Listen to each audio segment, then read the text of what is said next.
This is not going to be the usual kind of video. Hi, everybody. I feel the need to tell my whole life story. And that's impossible.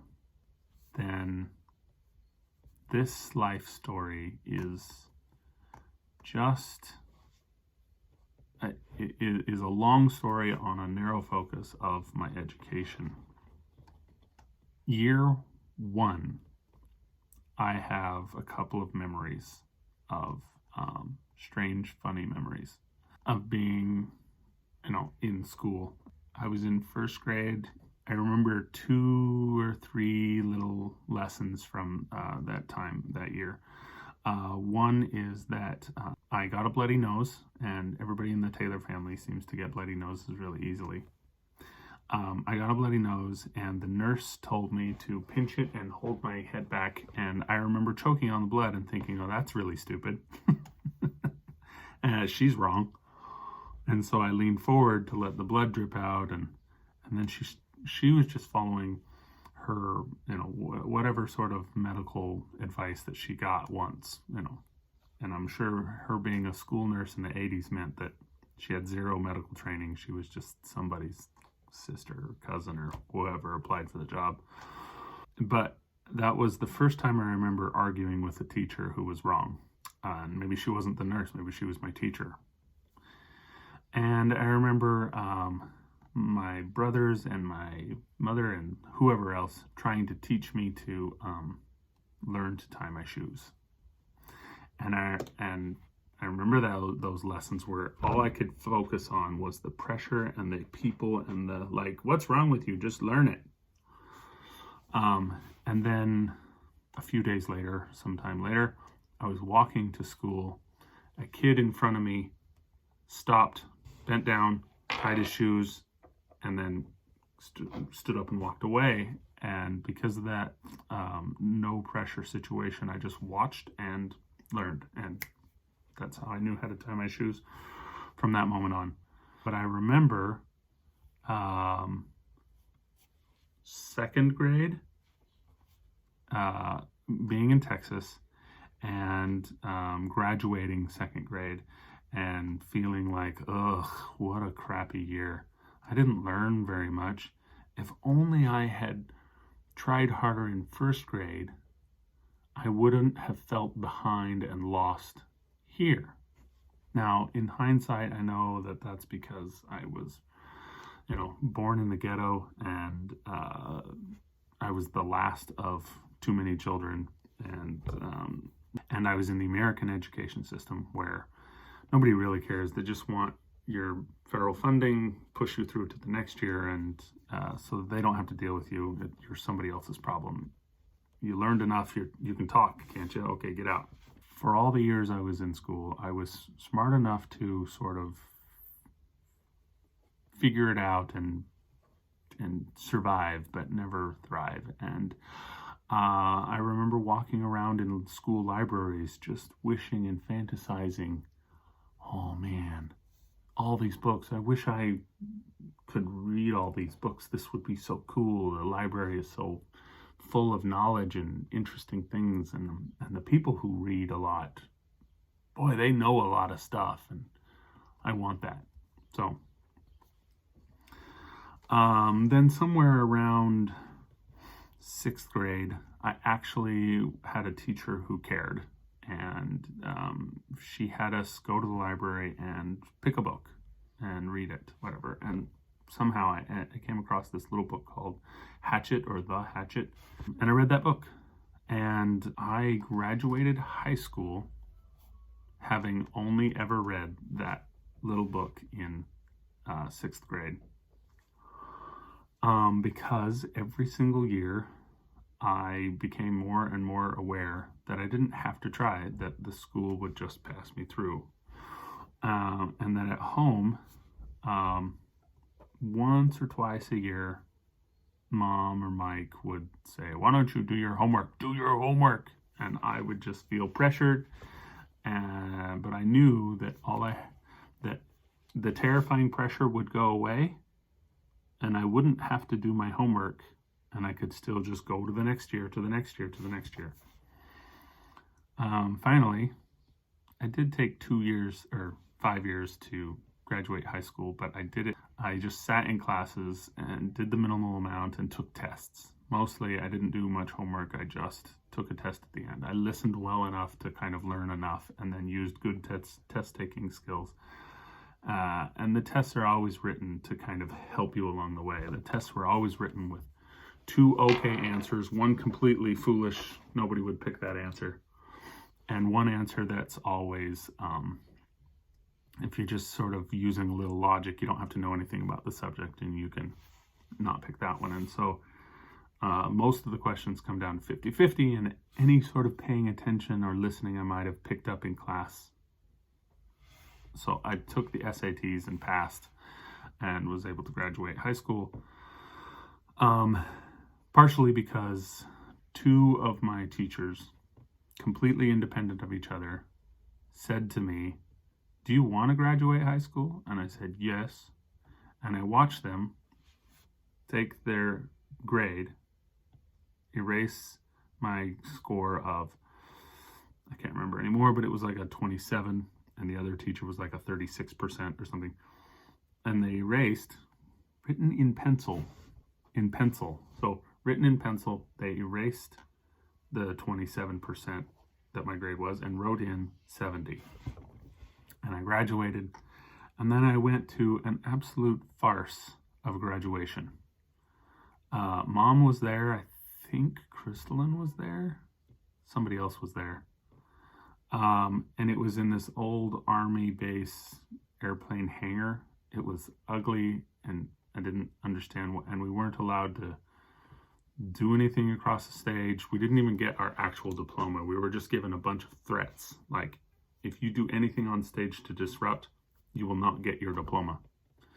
We were given a blank book thing that we just passed to walk, and they were all blank, and they called our names, and then at the end, it was mailed to us or given to us after the ceremony or something.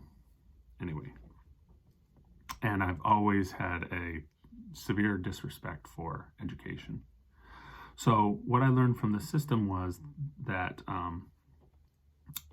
education is a joke.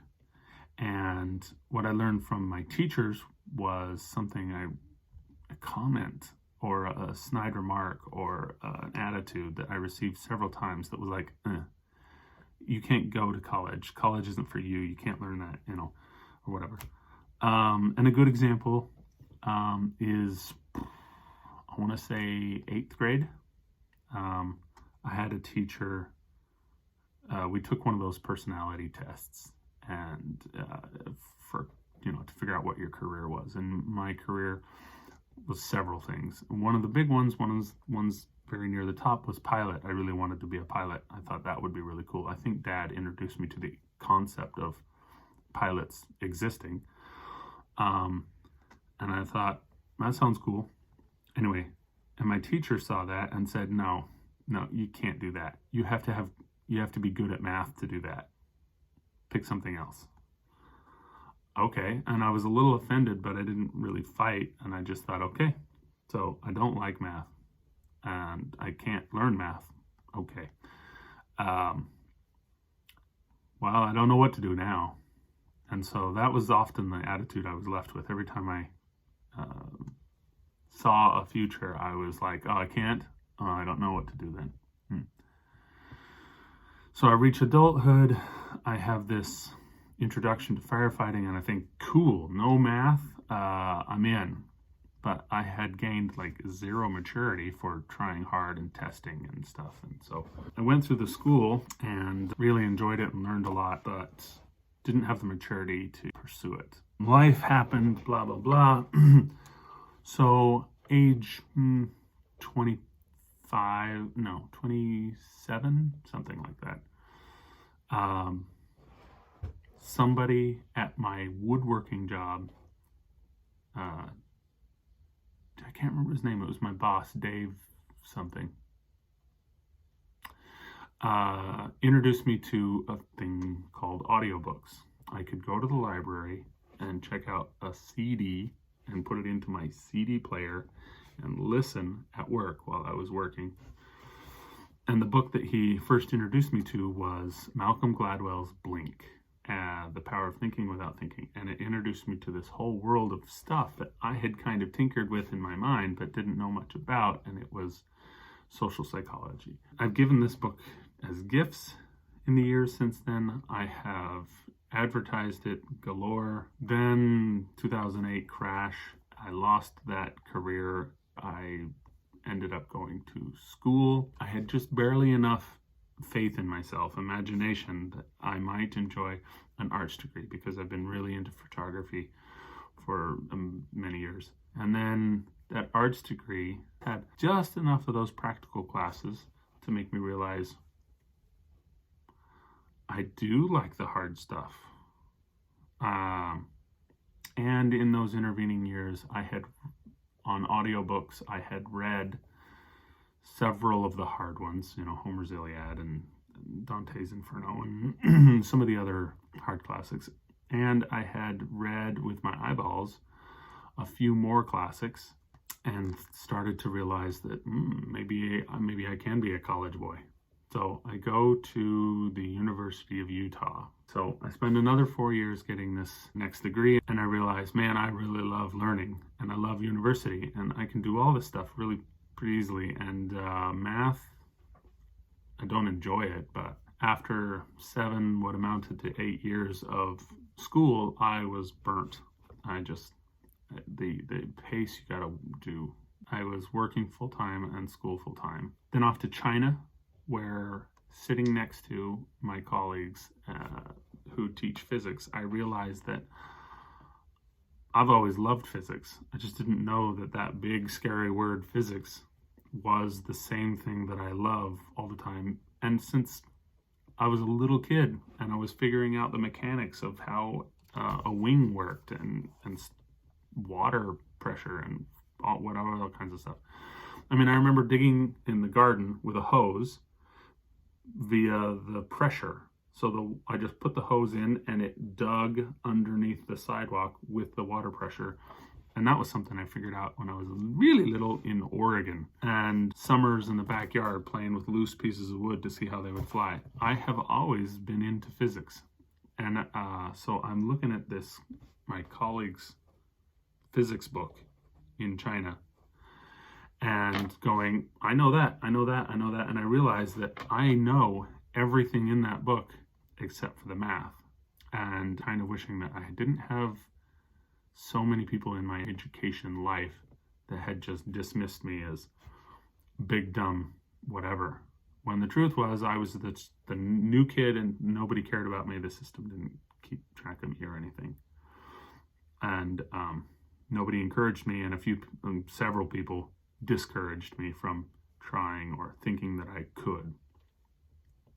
Now, here I am, trying not to be so negative about the fact that all I have is a communication degree.